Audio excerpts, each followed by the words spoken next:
is Ashanti, and my theme on the presentation is going to be how early relationships shape self-worth. I chose Alfred Adler's inferiority complex and John Bowlby's attachment theory because I feel like both theories explain how early experiences shape who we become, and I've noticed the way that we're supported as kids and how we see ourselves growing up affects our confidence and relationships later in life.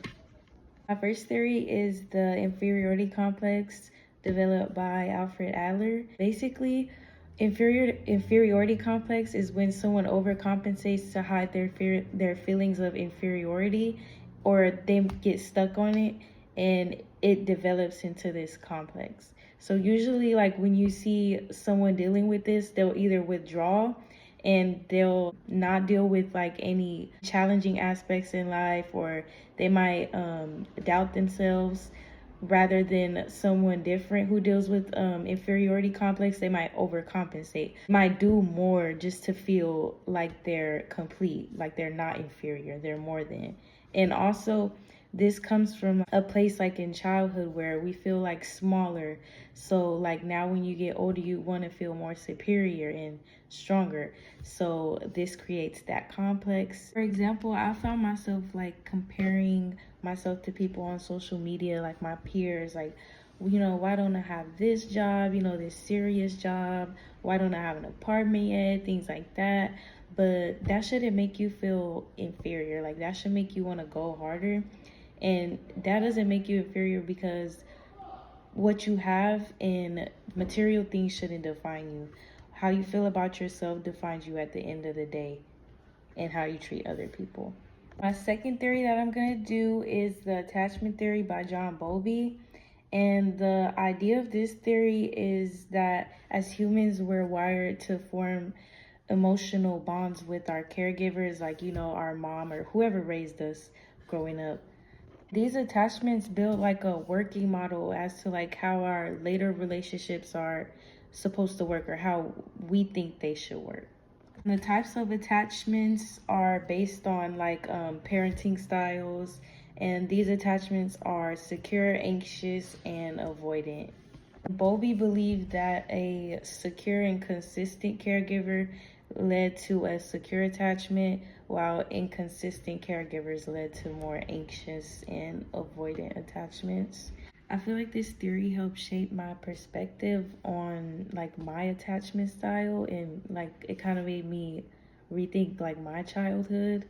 And I feel like the problem like I'm having now more than ever is being avoidant. Like not even in my friendships. Like I'm more so like secure in my friendships, but in my romantic relationships, I'm more so avoidant. Like when I see things like getting deeper, if there's an issue, I kind of retreat and I run away, because when I was younger, like I was used to like suppressing my emotions, you know, like in fear of like getting in trouble or not being understood.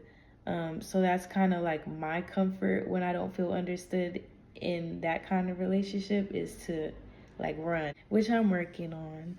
But yeah, that made me notice like more of those patterns in myself and how I can better those. And while understanding my attachment style helped me understand like how I connect with others, I feel like Alfred Adler's inferiority complex helped me understand how those same experiences shape the way I see myself now.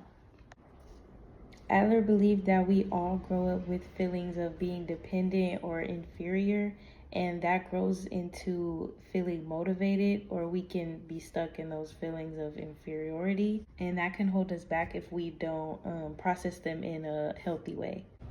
And for me, it makes sense like why I pull away in relationships. Like it's probably like the fear of not feeling enough, or also just pulling away for rejection like before it even happened. Adler's theory showed me that those feelings don't mean that I'm weak. It's just a signal that I need to build confidence from within, and you know, not the external. I feel like that was really insightful and helpful. Learning about these theories has honestly made me give more grace to others and myself, you know, because we're all starting off from like a blank slate, kind of. but obviously, like, your caregivers kind of, set that slate for you. So as an adult, we just learn how to move and maneuver, the best way we can. But we also need to learn how to move like the healthiest way we can, because we are all learning. This is our first time here. Yeah, that's what I took from it. Moving forward, I want to use this knowledge to better myself in my career and my relationships, and just how I move about like in life. Like, I want to stand up for myself more, and not doubt myself as much, and go on those creative ventures that I wanted to go on. Some key takeaways would be that our early relationships shape how we connect and see ourselves. And also, another one is that Bowlby's attachment theory shows that our first bonds teach us how to trust, love, and handle closeness. And last takeaway I would say that I took is that Adler's inferiority complex explains how insecurity can be motivation to us as adults. A final insight that I have is that self-awareness leads to change, and that as long as we can, realize our patterns and take the steps to change those, then we can become a better person. And also, I would want to close it by saying that growth is like, it's learning to give yourself the security that you once needed from others. And I feel like that's the best security that you can have is in yourself. So